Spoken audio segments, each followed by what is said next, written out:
Bismillahirrahmanirrahim. Assalamualaikum warahmatullahi wabarakatuh.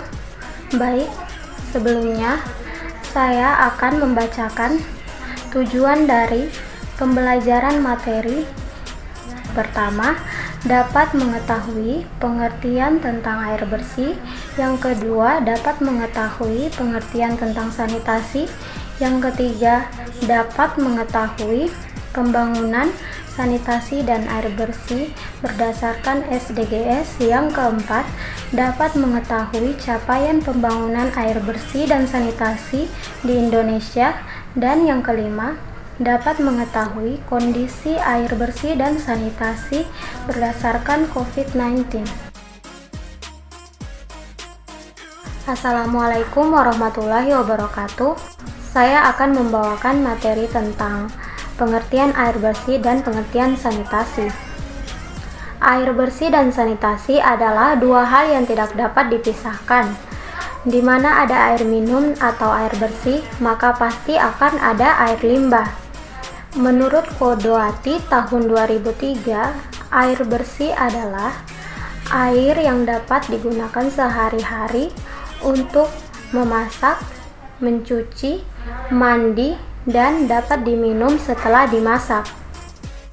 Menurut Suripin tahun 2002, yang dimaksud dengan air bersih adalah air yang aman, sehat, dan baik untuk diminum, tidak berwarna, tidak berbau, dan dengan rasa yang segar. Atmojo tahun 2016, sanitasi merupakan perilaku disengaja dalam pembudayaan hidup bersih dengan maksud mencegah manusia bersentuhan langsung dengan kotoran dan bahan buangan lainnya dalam menerapkan hidup bersih di masyarakat. Akses terhadap sanitasi dan air bersih merupakan hal yang penting dalam melahirkan sumber daya manusia yang unggul. Ketidakadaan sanitasi dan air bersih yang mencukupi dapat menyebabkan awal mula munculnya berbagai persoalan dalam kesehatan masyarakat. Sekian dari saya. Terima kasih.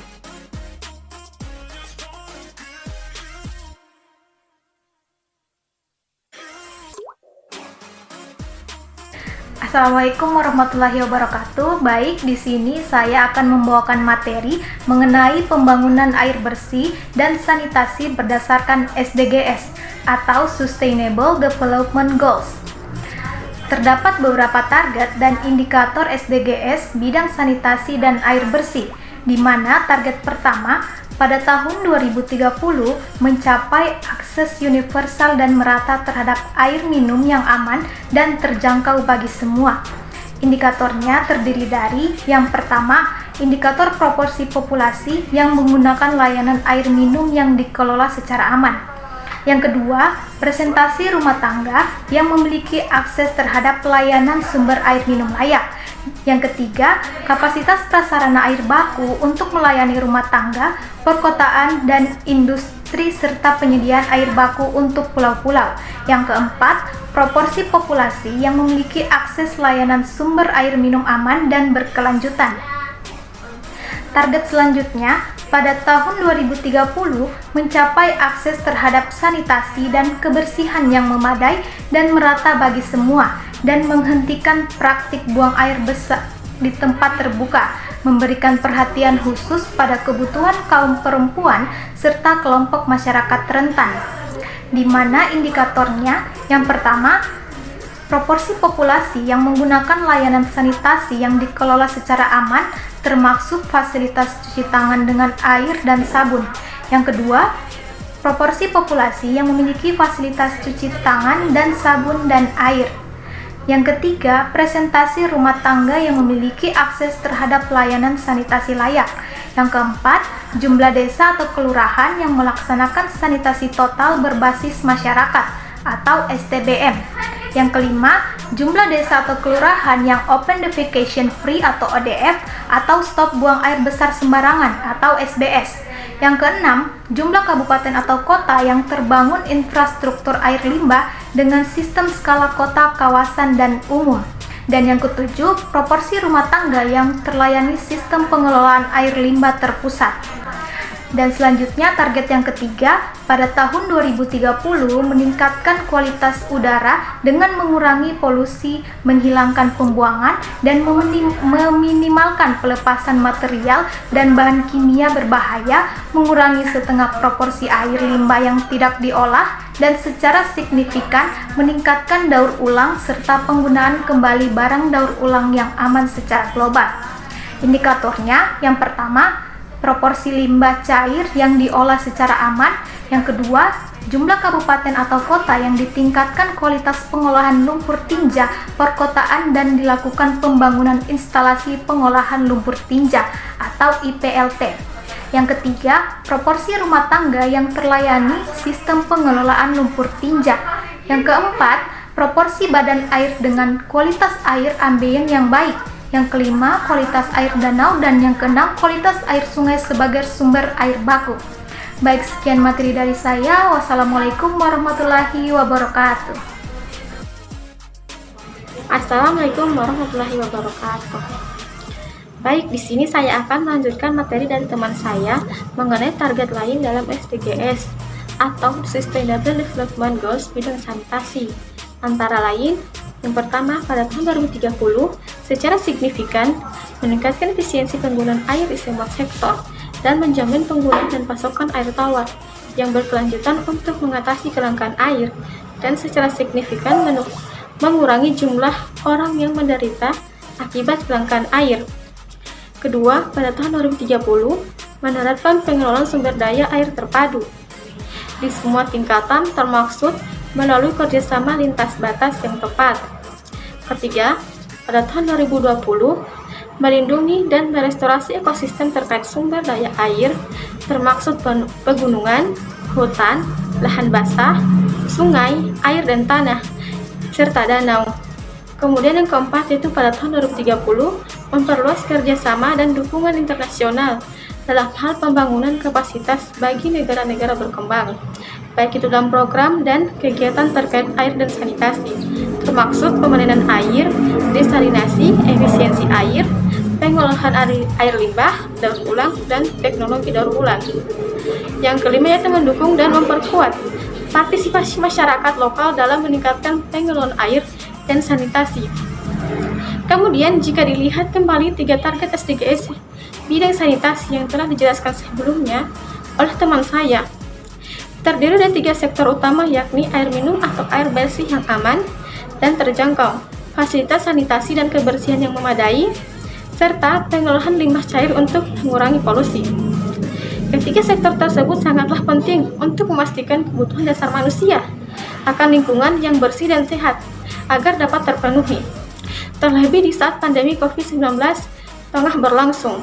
Ketiganya merupakan hal yang tidak terpisahkan dalam upaya pencegahan penyebaran COVID-19.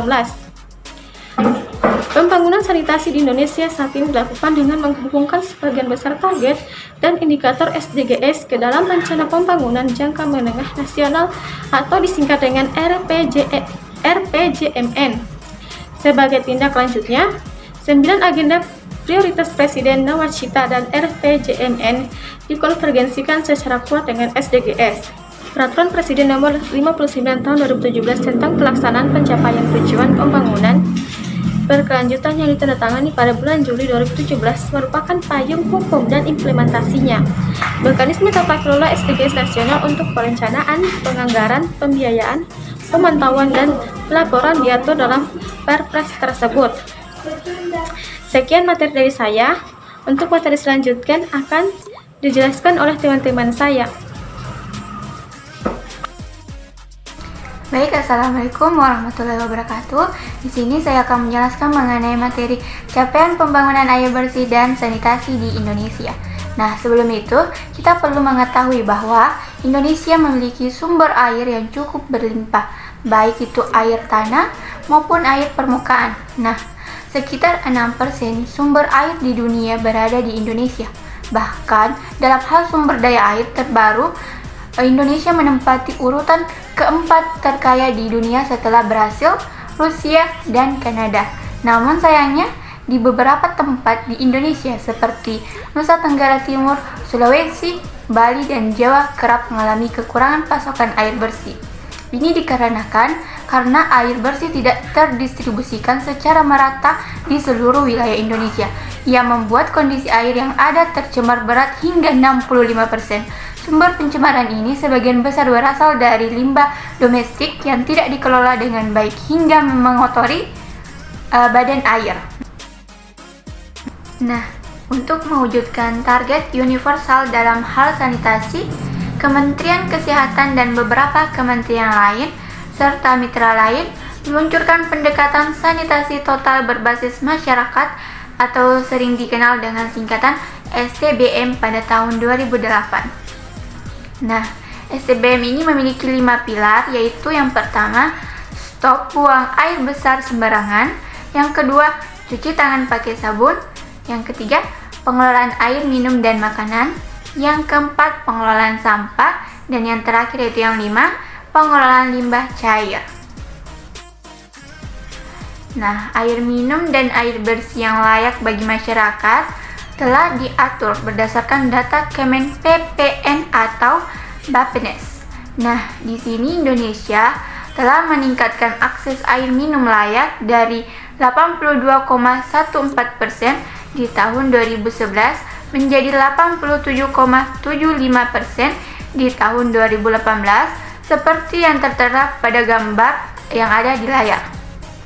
Nah, hingga saat ini Indonesia telah mencapai 88% akses air minum layak dan 75% akses sanitasi layak. Upaya penyediaan air bersih ini terus dilakukan bagi 32 juta penduduk dan penyediaan akses sanitasi layak bagi 67 juta jiwa penduduk. Jika dilihat dari rumah layak huni, baru 54% dari perumahan tersebut yang dapat mengakses air minum yang layak. Nah, akses air minum yang layak ini sebanyak 20,14% dilayani melalui perpipaan, sedangkan sisanya melalui swadaya masyarakat. Kebanyakan masyarakat di daerah perkotaan dilayani melalui perpipaan daripada masyarakat di perdesaan. Sedangkan perilaku BABS mengalami penurunan dari 19,39% pada tahun 2011 menjadi 9,36% pada tahun 2018. Dan pada tahun 2024 ditargetkan tidak ada lagi masyarakat Indonesia yang melakukan BABS. Nah, sesuai dengan gambar yang tertera, pada kurun waktu tersebut terlihat bahwa laju peningkatan akses sanitasi yang layak lebih besar daripada laju peningkatan air minum yang layak.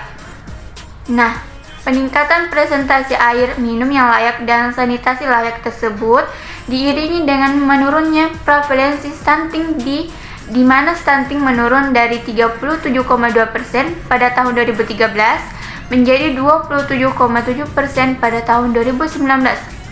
Nah, target prevalensi stunting pada tahun 2024 adalah sebesar 19%, sedangkan target pemenuhan pembangunan sanitasi tersebut adalah pada tahun 2024. Sementara itu, target SDGs berakhir pada tahun 2030.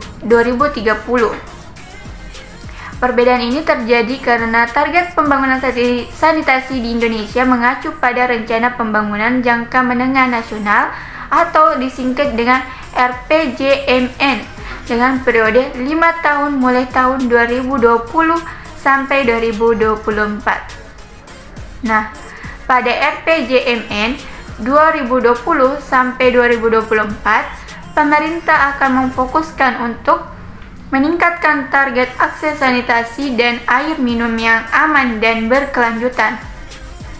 Nah, selanjutnya pada gambar 2, capaian saat ini untuk sektor air limbah masih sesuai dengan target universal akses. Sementara BABS masih belum sesuai target karena belum mencapai 0% pada tahun 2019. Pada target sanitasi sesuai dengan RPJMN juga terdapat target sektor persampahan atau pengelolaan limbah padat yang bersumber dari rumah tangga atau domestik, di mana pada universal access ditargetkan bahwa sampah dapat diangkut ke tempat pengolahan akhir sebanyak 80% dan direduksi di sumber atau tempat pengelolaan sementara sebesar 20%. Sedangkan pada SDGs, pengelolaan limbah sampah ini merupakan target nomor 11.6 pada tahun 2030. Untuk mengurangi dampak lingkungan perkotaan per kapita yang merugikan, termasuk dengan memberikan perhatian khusus pada kualitas udara, termasuk penanganan sampah kota. Nah, indikator yang ingin dicapai itu yang pertama, pengelolaan sampah secara teratur, yang kedua, penanganan sampah perkotaan dan kota hijau yang menerapkan clean waste. Nah, untuk target pembangunan sanitasi pada RPJMN dapat dibedakan menjadi target layak dan target dasar. Dalam pengelolaan limbah, fasilitas sanitasi layak dipenuhi apabila toilet di masing-masing rumah tangga sudah dilengkapi dengan sarana pengelolaan air buangan yang memenuhi standar teknis, baik dalam skala bersama atau komunal atau umum maupun secara individu, misalnya berupa tangki septik dengan bidang resapan. Sementara itu, kriteria akses dasar apabila sarana pengelolaan air buangan yang masih ada bersifat tradisional atau sederhana, berupa cubluk yang hanya memisahkan antara air limbah dan manusia dan tidak kedap air.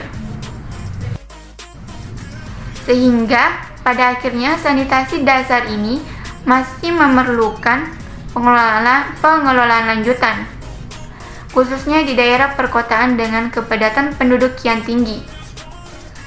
Sedangkan untuk kawasan perdesaan dengan kepadatan penduduk yang rendah, sanitasi dasar ini masih diperkenankan dengan asumsi tanah dapat membersihkan bakteri yang ada secara alami. Nah, untuk pada tahun 2030, SDGs mentargetkan bahwa sanitasi layak dapat diakses 100%, demikian juga air minum layak tersedia 100%, dan kualitas air sungai dapat meningkat. Nah, sekian materi yang dapat saya sampaikan, lebih dan kurangnya mohon dimaafkan. Wabillahi taufiq wal hidayah. Wassalamualaikum warahmatullahi wabarakatuh. Assalamualaikum warahmatullahi wabarakatuh. Tabel 2 menunjukkan bahwa walaupun tidak semua sektor sudah memiliki data yang lengkap, namun dari tahun ke tahun sudah ada peningkatan dari target beberapa sektor. Akses terhadap sumber air yang layak dan juga layanan sanitasi layak mengalami peningkatan sedikit demi sedikit. Yang masih menjadi tantangan adalah penambahan kapasitas air baku untuk penyediaan air minum. Data dari Dinas Pekerjaan Umum, Perumahan, dan Energi Sumber Daya Mineral menunjukkan bahwa kapasitasnya dari tahun ke tahun masih sama, yakni 500 liter per detik. Tantangan berikutnya adalah peningkatan kualitas air sungai menjadi air baku. Pencemaran di beberapa sungai khususnya yang berada di Pulau Jawa adalah salah satu kendalanya. Sebagian besar masyarakat perkotaan di Indonesia kini telah beralih menggunakan air kemasan dan air isi ulang untuk kebutuhan minum sehari-hari atau biasa disebut air minum dalam kemasan atau AMDK. Survei Sosial Ekonomi Nasional Susenas 12 tahun terakhir menunjukkan bahwa terjadi peningkatan drastis penggunaan air kemasan. Pada tahun 2005, jumlahnya hanya 4,1% dari total keseluruhan konsumsi rumah tangga di Indonesia. Kemudian pada tahun 2017 meningkat menjadi 42,8%. Sementara jumlah penduduk di Pulau Jawa yang sedemikian padat tentu membutuhkan suplai air bersih dengan kapasitas yang besar, kualitas yang sesuai dengan standar kesehatan, dan aliran yang kontinu. Sulitnya mengakses sumber air permukaan yang layak minum di daerah perkotaan menyebabkan adanya perubahan pola konsumsi masyarakat. Dengan demikian, hampir setengah dari rumah tangga di Indonesia mengonsumsi air minum dalam kemasan sebagai sumber air minumnya. Tingginya tingkat konsumsi AMDK tersebut selain karena masih menurunnya kualitas air permukaan, juga adanya anggapan bahwa air kemasan dan air isi ulang tersebut lebih sehat, praktis, dan mudah dikonsumsi dibandingkan dengan air perpipaan. Adapun air yang bersumber dari perpipaan atau PDAM, sumur bor atau pompa, maupun sumur dangkal digunakan masyarakat untuk keperluan di luar air minum seperti memasak, mandi, kakus atau MCK, dan juga menyiram tanaman. Saya dan rekan saya akan memaparkan kondisi air bersih dan sanitasi saat pandemi COVID-19. Adanya pandemi COVID-19 yang berlangsung semenjak awal tahun ini, yakni sementara di Indonesia, kasus pertama diumumkan pada awal Maret tahun 2020, seolah menyadarkan semua pihak betapa pentingnya air bersih, sanitasi yang layak, juga PHBS dalam kehidupan sehari-hari. Air bersih dan sanitasi yang layak ini merupakan unsur penting, bahkan bisa dianggap kebutuhan dasar bagi masyarakat di masa pandemi ini. Baik, bismillahirrahmanirrahim. Assalamualaikum warahmatullahi wabarakatuh. Di sini saya akan melanjutkan materi dari teman saya mengenai kondisi air bersih dan sanitasi saat pandemi COVID-19. Protokol kesehatan yang ditetapkan WHO sebagian besar berisi anjuran untuk menjaga kebersihan dan kesehatan. Protokol kesehatan saat pandemi COVID-19 dan harus tetap dilaksanakan saat new normal, antara lain mencuci tangan dengan air bersih, dan juga mandi apabila pulang bepergian. Kedua aktivitas tersebut tentu membutuhkan air bersih dalam jumlah yang mencukupi. Demikian juga gerakan cuci tangan pakai sabun atau CTPS yang dewasa ini gencar dikampanyekan membuktikan bahwa setiap aktivitas kehidupan membutuhkan air bersih dalam jumlah yang mencukupi. Pemerintah juga telah membentuk Komite Penanganan COVID-19 dan Pemulihan Ekonomi Nasional. Pembentukan komite ini diharapkan dapat mempercepat penyelesaian pandemi COVID-19. Fokus dari komite tersebut adalah pemulihan kesehatan dan kembali bangkitnya perekonomian. Salah satu kunci dalam memerangi pandemi adalah menjaga kepatuhan, ketaatan, dan disiplin masyarakat dalam menerapkan protokol kesehatan selama pandemi. Perubahan perilaku masyarakat saat pandemi dengan sering mencuci tangan dan mandi telah menyebabkan konsumsi air bersih meningkat. Sebagai contohnya, konsumsi air bersih di masyarakat pelanggan perusahaan umum daerah atau Perumda, air minum Tirta Raharja Kabupaten Bandung mengalami peningkatan signifikan sejak adanya wabah pandemi COVID-19 menurut Muhammad tahun 2020. Sementara itu, kawasan DKI Jakarta selama ini sebanyak 62% masyarakat di Jakarta telah mendapatkan akses layanan air perpipaan. Kemudian, 64% masyarakat Jakarta telah memiliki fasilitas cuci tangan menggunakan sabun dan air di rumah. Pada saat pandemi, kebutuhan akan air bersih di Jakarta terjadi penambahan cukup besar, khususnya pada tempat cuci tangan, juga pada pemasangan wastafel portable, kios air, tempat cuci tangan maupun tempat yang belum mendapatkan jaringan perpipaan mendapatkan kebutuhan airnya melalui mobil tangki.